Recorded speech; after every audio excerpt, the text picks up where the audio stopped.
No matter your age, your plan for retirement can start today. From the News Channel 5 Network, this is the Retirement Report. Good morning. Welcome to the Retirement Report. I'm Hank Parrott, your host. We're going to be talking this morning about taxes in retirement and, well, even pre-retirement. How tax planning, in fact, is going to change through different stages of retirement. So if we think of stages such as pre-retirement between the ages of 50 and 60, let's say, that's when you're still saving, you're still putting money into your retirement accounts. You're now starting to anticipate maybe retirement a little more so. For some of you, you may be retiring early, and maybe in your mid-50s to early 60s, and in that time frame, how is that going to affect you as far as your taxes and how tax planning is going to change? When you're in that stage, for instance, and you're just putting money into your accounts, that's a different time than when you start taking money out in retirement. And that brings us to the early retirement years, 60 to 70, let's say.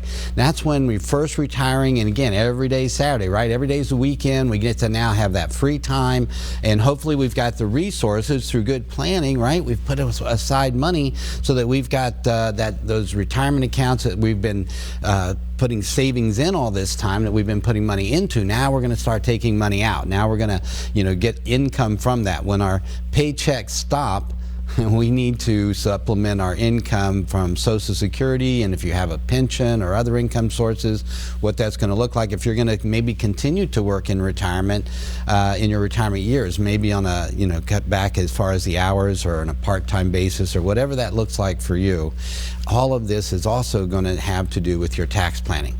Then as you get into your 70s and 80s, mid-retirement, now's when we also refer to those, Tom Hegna, an economist that first coined this that I had heard of, was the go-go years in early retirement, 60 to 70, the slow-go years, 70 to 80, when we tend to start to now, having done a lot of those things, maybe start to slow down a little bit.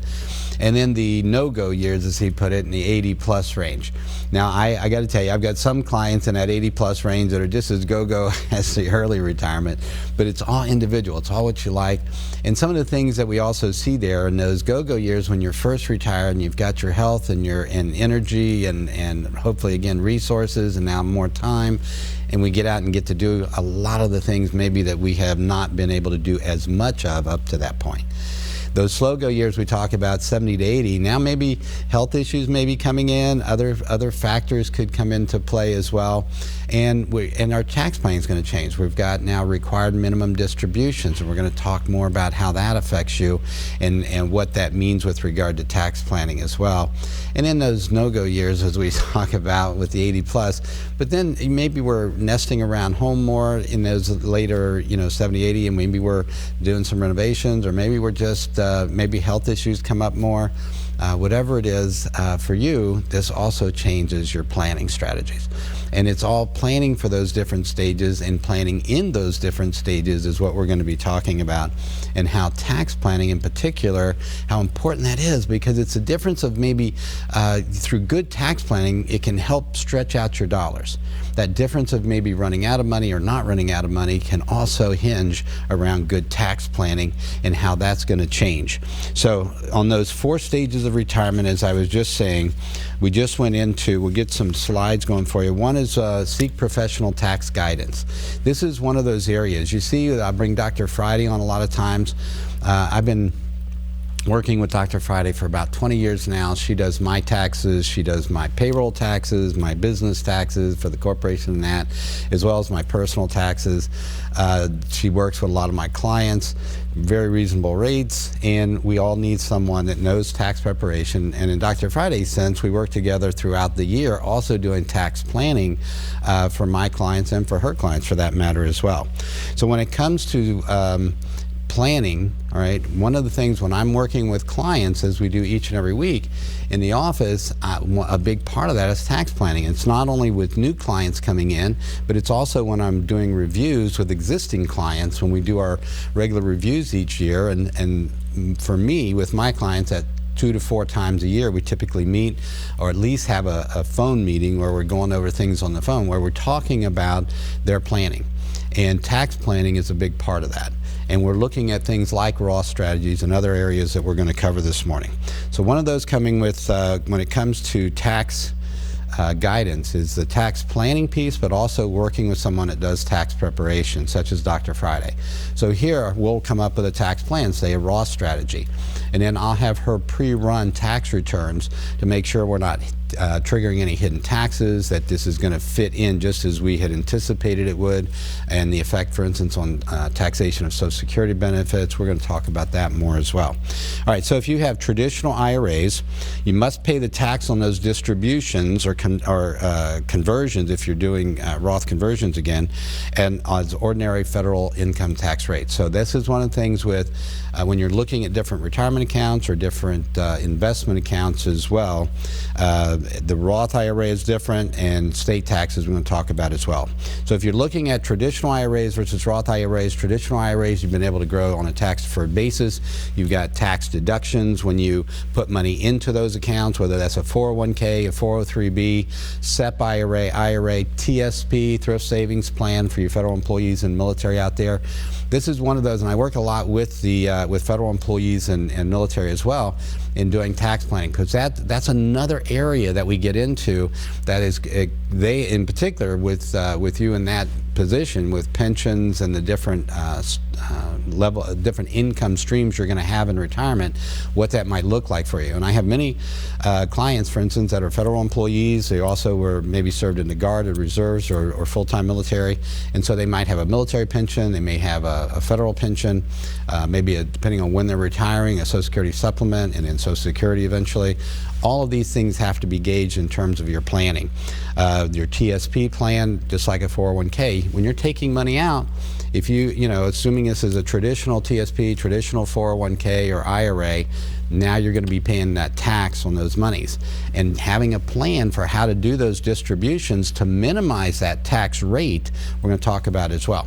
Now, one of the things too, Roth IRAs, Roth 401ks, TSP has a Roth option. Again, if you're utilizing Roth, and we're going to talk about when that might be a good idea, this is another time when you can incorporate that into your planning. Now we're talking about monies that we've put in.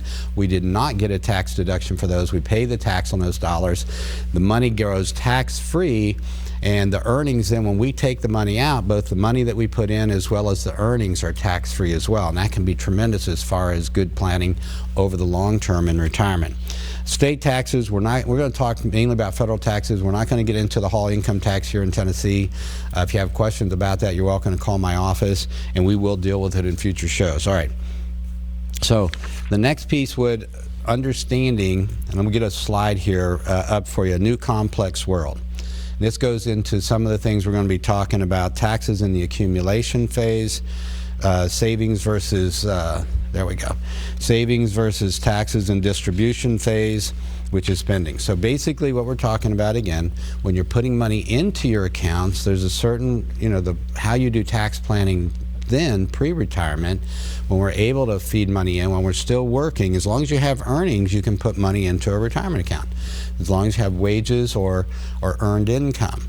Now, passive income does not allow that. So that if you're getting money from a pension, if you're Social Security income, other passive income sources like taking money out of a retirement account for that matter, or investment income, those are all passive sources and do not allow by themselves for you to put money into a retirement account. So to do that, you will need earned income such as wages from a job to do that.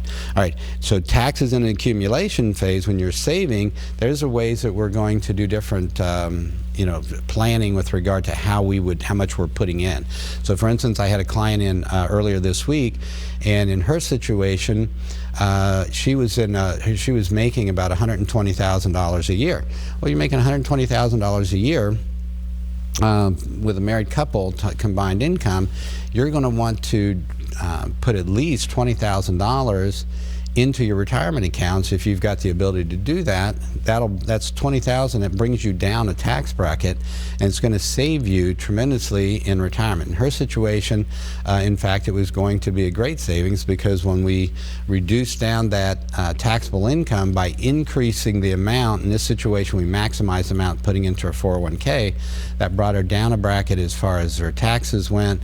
And when she retires, her income is going to be lower, and her lifestyle is going to match up with that, and she's going to be in a lower tax bracket. That means less tax when she takes money out than what she is going to. So in other words, by doing it now, she saves, say, 30% on tax, versus in retirement, then that's going to be a tremendous benefit to her, because she will only pay about 15% tax on it. So it cut her tax bill in half on those monies. So that's one of the types of things you want to be looking at. Another, understanding how it's going to change. No more child tax credits, mortgage interest deductions, which a lot of people have trouble getting even today because of the new higher standard deduction. But again, that's part of your tax planning. Tax-free employer-paid medical insurance, that's going to change in retirement. Now you're going to have Medicare, and you're going to have some potentially even more out-of-pocket costs for health care in retirement than you did pre-retirement. Understanding how that works and planning for it is an important part as well, and tax implications, which we'll get into again more. Contributions again to 401ks and other savings plans, this again is where that's going to change for you in retirement versus pre-retirement.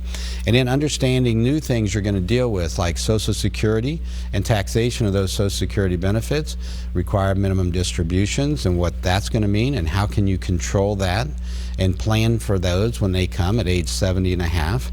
Paying for Medicare, long-term care possibly, or at least planning for long-term care. You know, at some point when you start taking Social Security, and whether you're going to do that at the earliest age 62, or your full retirement age according to Social Security, which is going to vary according to your date of birth, but basically between 66 and 67, and then required minimum distributions. When you start full retirement age, and then the possibility of delayed retirement credits with Social Security taking you out to age 70. So that would be the longest you might delay taking Social Security, and depending on your situation, which of those is going to be the best for you. The kind of planning I do with my clients, we show them the financial future based on the different decisions they make. So if they're trying to decide if they're retiring early, do I take Social Security at 62? Do I take it at 66 or full retirement age, or do I take it at age 70? Well, we talk about that, and we will run the numbers both ways so that they can see what the choice is going to result in for their future. And typically, for instance, earlier this week, we had one couple that came in at age 80, and another couple that came in, I think, around 78, and one was around 81, 82, and it varies. It can be mid-70s to early 80s typically, depending on at what point too. And that's not just 62 to full retirement age. Sometimes we're comparing whether to wait till age 70. Sometimes maybe you're already at an age where you can start Social Security, 64, 65, and you're retiring, and you're deciding, do I take it now or do I wait a little bit? All of that is a good part of planning, and we're going to get into that a little bit today about how you can do that as well. And then again, understanding these required minimum distributions, I can't stress enough. This is an area, just met with a client yesterday, and one of the things we're looking at is their required minimum distributions at age 70, based on our projections and how much they've got saved up in their retirement accounts. You're looking at about $100,000 a year for required minimum distributions. That is definitely going to push them up as far as tax brackets go when they look at pension income or Social Security as an example. So what we're going to do is talk about how we can maybe reduce those down. I'll share some strategies that we are employing with those clients as well. But first, we're going to take a break, all right? When we come back, we're going to dive into this, get into some strategies to help you both pre-retirement, in retirement, late retirement, whatever stage it is for you, ways that we can keep more of your money in your pocket, right? More of that hard-earned money working for you just as you work for it. All right, join me here though. First, a quick break. We'll be right back on the Retirement Report.